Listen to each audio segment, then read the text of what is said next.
Hello and welcome to my channel English with Michael sir.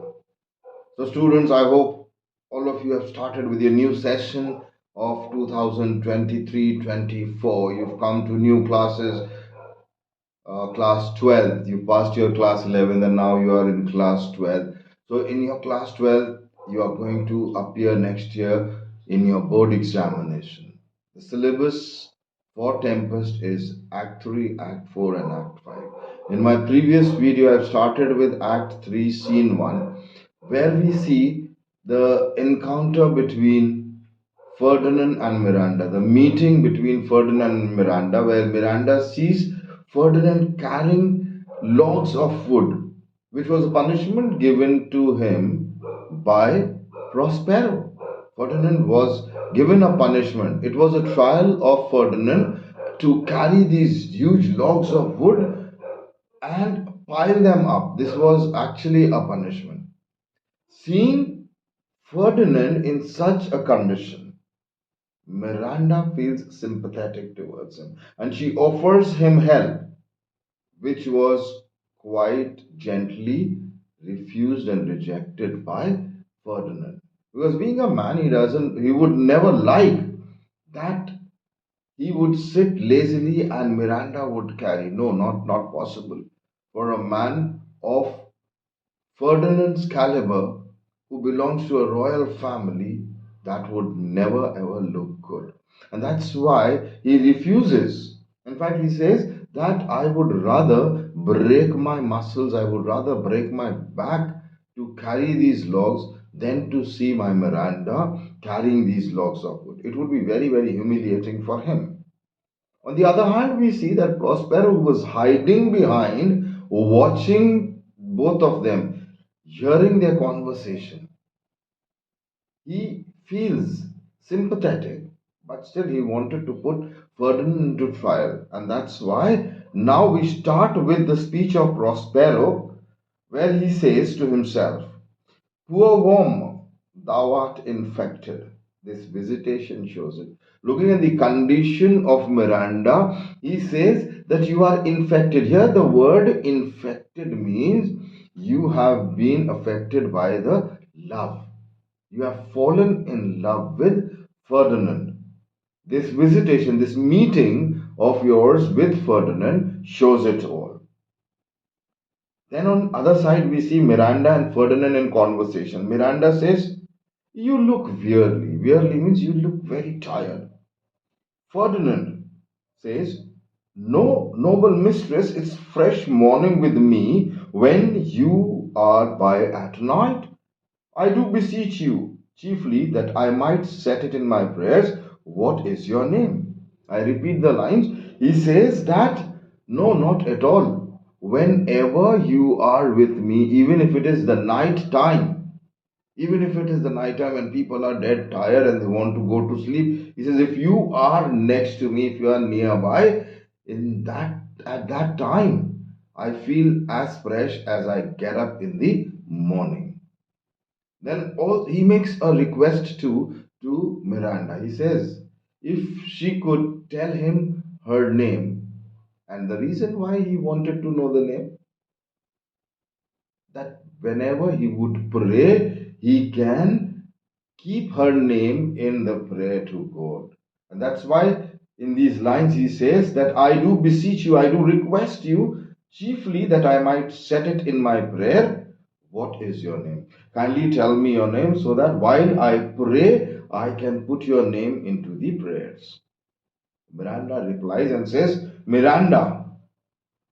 After telling the name, she first tells the name and then she realizes that, oh, she's gone against the order, against the command of her father. She says, oh, my father, I broke your hest to say so. I broke your hest means you have commanded me not to reveal anything to any stranger, but she has revealed her name too.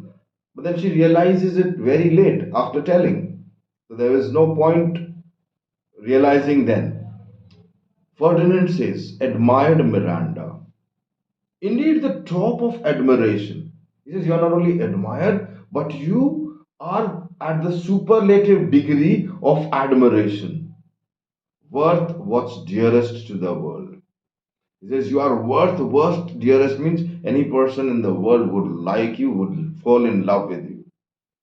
Then he also narrates certain things. He says, I've been throughout the world and I've come across so many females. When he says, full many a lady I have eyed with best regard, and many a time the harmony of their tongues hath into bondage brought my too diligent ears. He says, I've come across so many females all around the world, and some of them were really beautiful, some of them were really intelligent, and some were very impressive when they would talk. I would love to hear them. And some of them were quite virtuous. Virtuous means they had very good qualities. So he says that I have eyed with best regard, and many a time the harmony of their tongues hath into bondage brought my too diligent ears. Into bondage brought my too diligent ears means I was very, very happy. I was enticed towards how they spoke. For several virtues have I liked several women. He says, in different women I have liked different characteristics, different virtues. Never any with so full soul, but some defect in her. But he says, I never found any woman who was completely perfect in appearance and in characteristics. There were definitely some defect in her. And this defect, he says, for the defect, he says, but some defect in her did quarrel with the noblest grace she owed and put it to the foil. And he says that little defect in the characteristics or maybe in the appearance spoiled the entire thing. The appearance, the characteristic, all the virtues. And then he says, but you, oh, you so perfect and so peerless. He says, but Miranda, you are absolutely perfect. You're peerless. You are matchless. I've never seen any other woman like you. God probably has not made any other woman like you. You are completely matchless. So are created of every creature's best. And then in the last few words, he says, he thinks so. He says, you have all the good qualities of all the females imbibed in one person, in one, infused in one female, and that is you. The good qualities of all the females in the world God has infused into you. Miranda says, I do not know one of my sex, no woman's face, remember. Since Miranda was brought on this island when she was very, very small.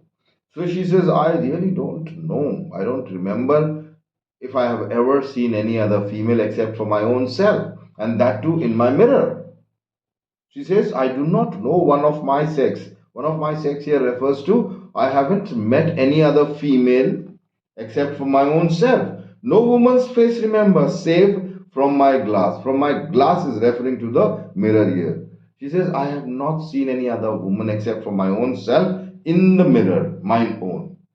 Nor have I seen more than I may call men than you. She says, not only females, in fact, I have not even seen any other man except you, good friend. And also, she says, and my dear father. There are just two men I have come across. One, my own father. She means to say Prospero. And the second man, what she has seen, whom she has seen, is, she's talking about Ferdinand. She says, I have seen you and my father. That's all. How features are abroad, I am skillless of.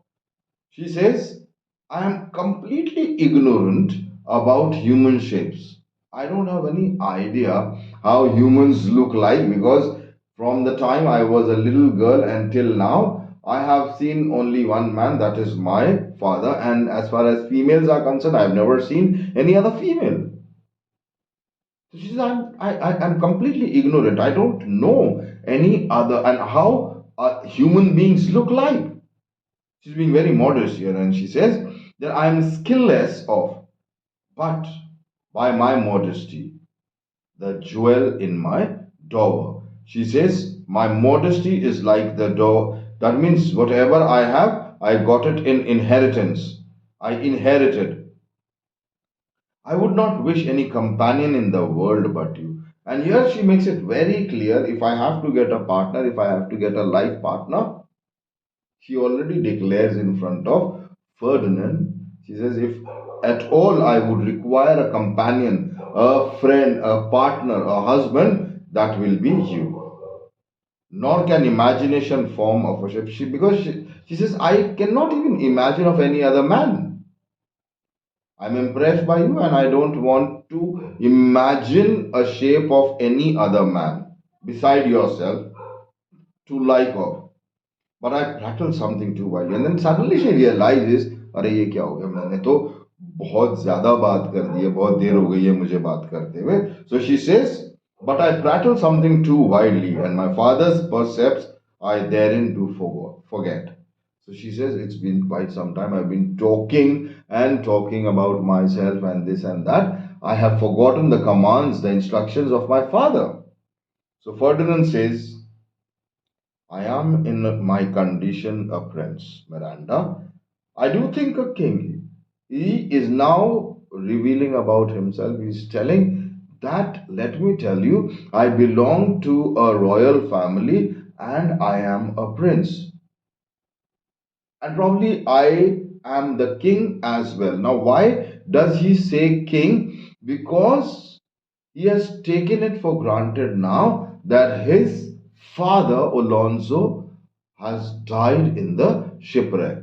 So, after Alonso, he is sure to become the king. So, that's why he says, I am the Prince Miranda and I think I am the king as well. I would not so. He says, even though I don't wish, I hope that my father is alive. But still, he was somewhere convinced that his father is dead, and that's why he says, I am also the king. And he says, and would no more endure the wooden slavery than to suffer the flesh fly blow my mouth. Hear my soul speak. He says that being a prince, I belong to a royal family, and belonging to a royal family, I'm not used to do such work. It is just because of your sake, for your sake, that I'm carrying these logs of wood. These flies are disturbing me. Hear my soul speak. The very instant that I saw you did my heart fly to your service. He said, the moment I saw you, my heart was at your feet. There resides to make me slave to it. Your heart has completely captivated me. Your looks, your appearance, your virtues have completely captivated my heart. And for your sake am I this patient logman. And just because of you, for your sake, I am ready to carry all these logs without any complaint. Miranda says, do you love me? He puts up a question. Do you love me? Ferdinand. He gets very emotional. In fact, he gets a little hyper and he says, O heaven, O earth, bear witness to this sound and crown what I profess with kind event. He addresses gods and he says, O all the gods and all the people on the earth,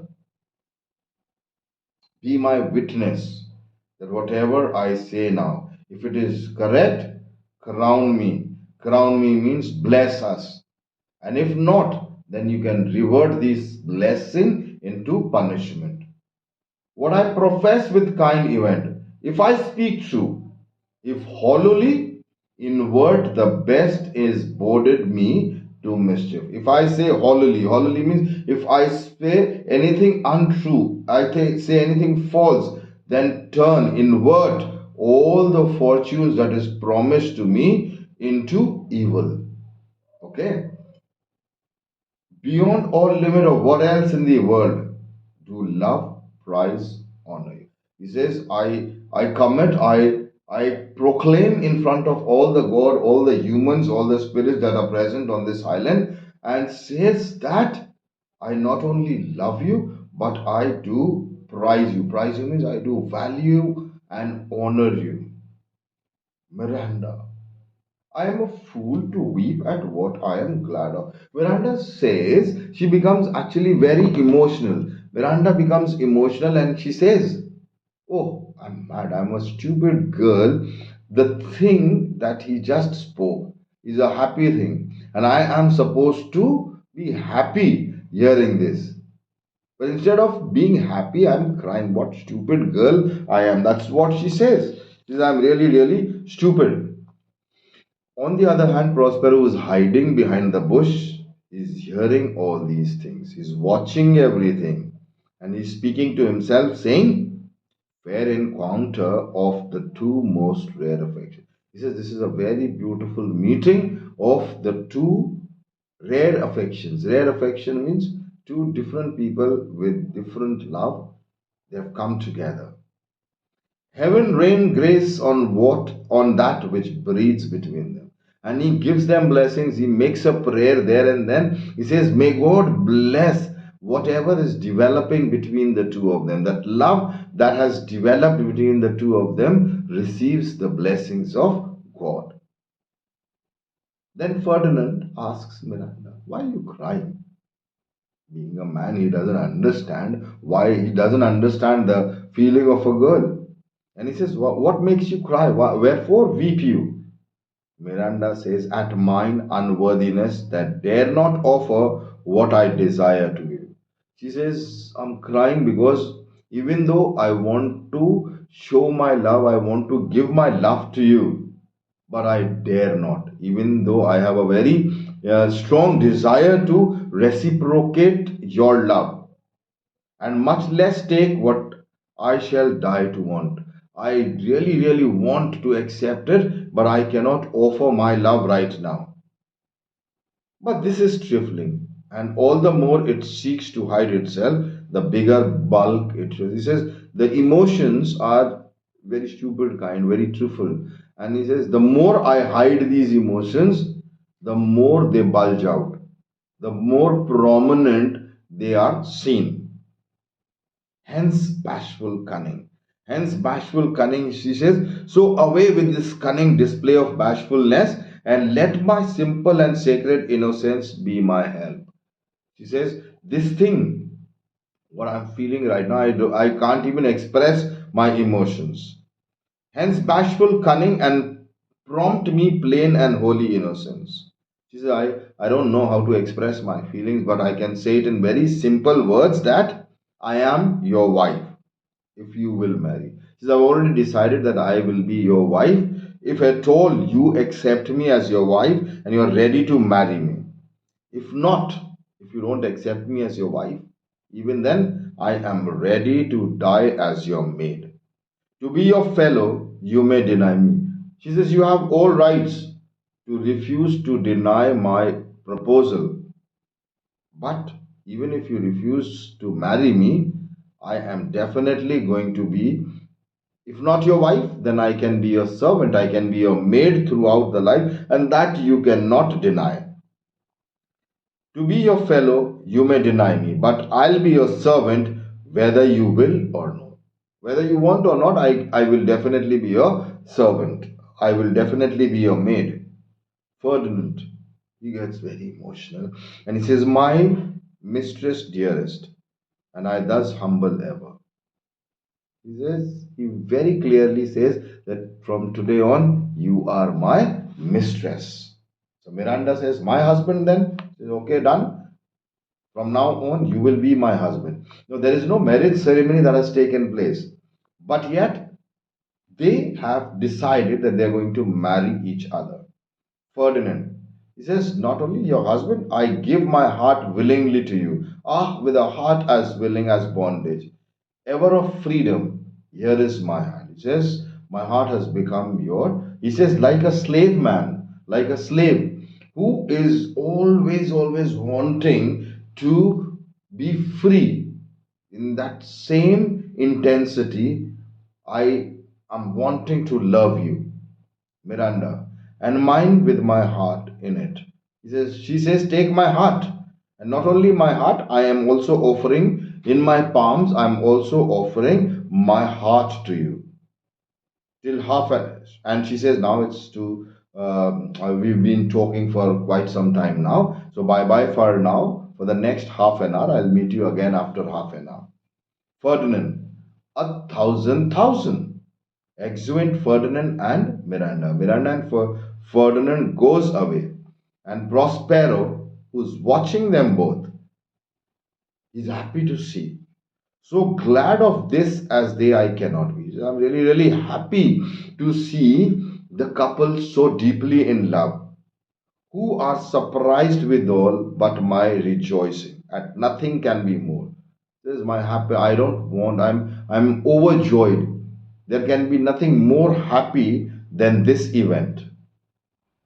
I'll do my book, for yet before supper time must I perform much business appearing.